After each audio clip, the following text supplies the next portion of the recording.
commencer par le Tanya. Alors, étude du jour, 21 Tevet, 5786, l'écouter à Marim, chapitre 14. Dans les chapitres précédents, il a été expliqué que la pensée, la parole et l'action du Benoni ne sont pas entachées par la faute. Cependant, il reste accessible à des désirs négatifs, car le mal de son âme animale demeure encore suffisamment puissant pour les produire. Le défaut d'expression de ces désirs, en pensée, en parole ou en action, n'est dû qu'à l'âme divine qui, aidée par Dieu, parvient à les réfréner. Rabbi Jinou Zalman continue. Or, le rang du Benoni est le niveau accessible à tout homme et que chaque homme doit rechercher, s'il n'y est pas encore parvenu. Il ne faut pas penser que ce niveau est hors de portée, car chaque homme peut, en tout temps et à tout moment, être un Benoni. Étant donné que le Benoni n'éprouve pas de répugnance pour le mal, contrairement au tzaddik, il n'éprouve pas de dégoût pour les plaisirs de ce monde. Ceci étant, une chose confiée au cœur, et le Benoni, qui n'a pas encore conquis son cœur, ne déteste donc pas le mal. Et les moments ne sont pas tous les mêmes. Parfois, durant la prière, par exemple, son cœur est ouvert et réceptif. Il est alors en mesure de susciter en lui un sentiment d'aversion pour le mal. Et à d'autres moments, il peut se heurter à une certaine insensibilité spirituelle, éprouver une incapacité à mépriser le mal. Dès lors que le Benoni, sans perdre son statut, peut avoir son état ainsi fructifié, on ne peut pas dire que le mépris du mal le caractérise. Plutôt, il appartient au Benoni de se détourner du mal et de faire le bien concrètement en actes, en paroles et en pensées.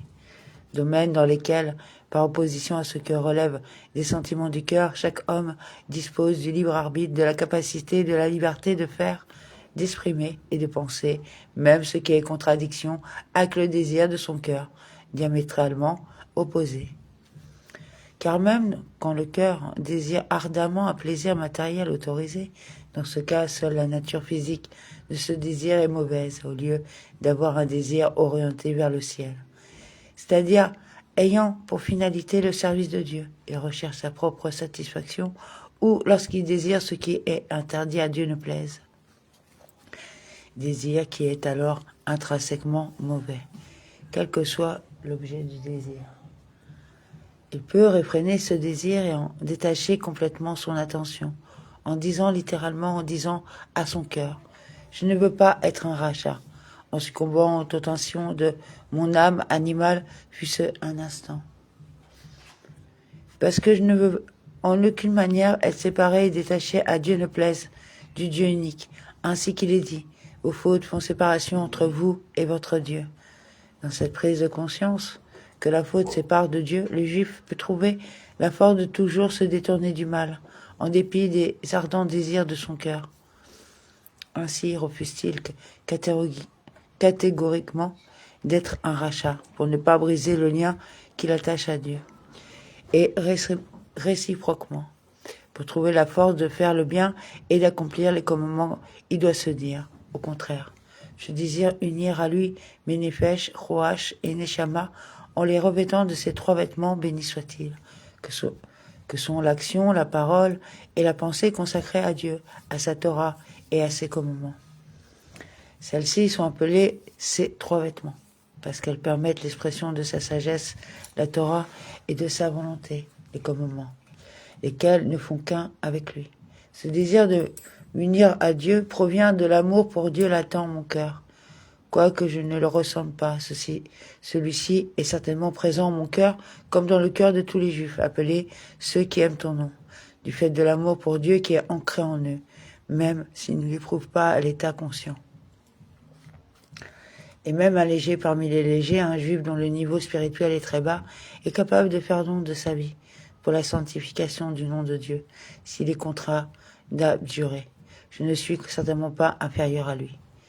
Comme il sera expliqué ultérieurement, la force ancrée en chaque juif, même le plus bas, de faire don de sa vie pour Dieu résulte d'un amour inné, latent, à son égard. Cet amour émerge et se révèle dès lors que le juif éprouve le sentiment de s'éloigner de lui. Cependant, si le léger parmi les légers aime Dieu si profondément qu'il est prêt à donner sa vie pour lui, pourquoi est-il qualifié de léger parmi les légers? Pourquoi faut-il et néglige-t-il l'observance des commandements? C'est seulement qu'un esprit de folie est entré en lui, comme l'exprime ce principe de nos sages. Un homme ne faute pas, à moins qu'un esprit de folie n'entre en lui. Il croit que cette faute n'affectera pas sa judéité et que son âme ne sera pas ainsi détachée de Dieu d'Israël. En fait, à l'instant même où un juif faute, il se détache de Dieu. Si le léger parmi les légers en avait conscience, il ne faudrait jamais. Mais il est victime de l'esprit de folie, qui l'induit en erreur. De même, le léger parmi les légers néglige les commandements positifs malgré son amour naturel pour Dieu. Car il oublie également l'amour pour Dieu dissimulé en son cœur. S'il en était conscient, il rechercherait l'accomplissement des commandements afin de se lier à Dieu. Tout ceci concerne le léger parmi les légers. Mais moi, continue de penser l'homme, je ne désire pas être aussi sot que lui en niant la vérité. La vérité est que la faute sépare de Dieu et que chaque juif possède un amour naturel pour Dieu qui lui dicte l'observance des commandements. Ces vérités, je ne veux pas les nier, doit-il se dire. Cela concerne la maîtrise des pensées, paroles et actions. En effet, par cette approche, chaque juif peut en permanence dominer son mauvais penchant pour ce qui relève de l'observance des commandements, tant dans le domaine des interdictions détourne-toi du mal, que dans celui des commandements positifs, fais le bien, et atteindre ainsi le niveau de Bénoni. Toutefois, il n'en est pas de même pour ce qui relève du cœur, des sentiments, c'est-à-dire en l'occurrence pour ce qui est que le mal répugne au cœur et soit haï, ce qui n'est pas le cas pour les Bénoni. Soit d'une haine absolue, comme le tzaddik accompli, ou d'une haine non absolue comme le tzaddik inaccompli. Ce niveau ne peut être atteint avec une parfaite vérité qu'au moyen du grand et puissant amour pour Dieu appelé amour dans les délices, qui consiste à se délecter dans le divin. Niveau d'amour qui est comparable au plaisir du monde futur, dont nos sages ont dit que les âmes prendront plaisir au rayonnement de la présence divine. Seul cet amour dans les délices suscite un sentiment de haine à l'égard du mal et des plaisirs matériels.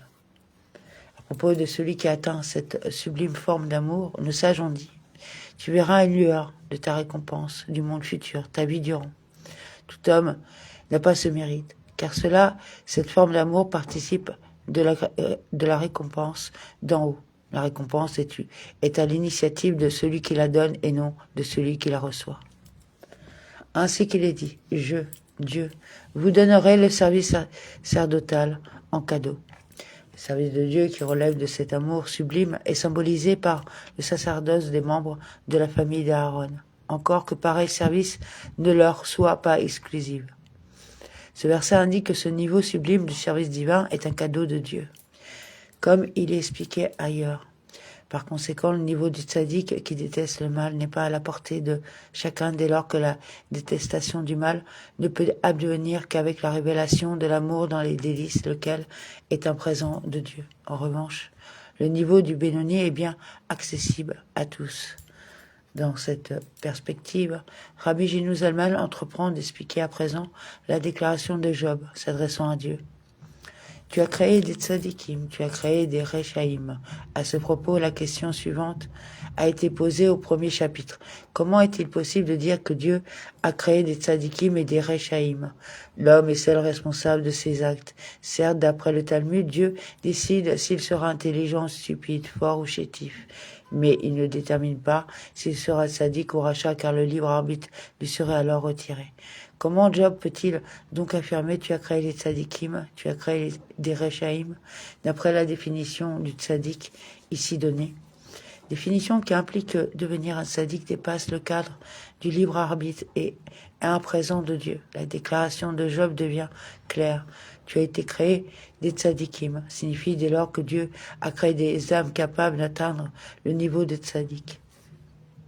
C'est pourquoi Job dit, tu as créé des tzadikim. La suite de la phrase, tu as créé des rechaïm, sera expliquée au chapitre 27. Et comme il est dit dans les Tikkun Zohar, il y a une multitude de niveaux et de degrés dans les âmes juives. Les pieux, chassidim, les hommes forts, giborim, qui maîtrisent leurs mauvais penchants, les érudits de la Torah, les prophètes, les tzadikim, s'y référer. Il y a donc des âmes qui, a priori, entrent dans la catégorie des tzadikim. Amen, amen.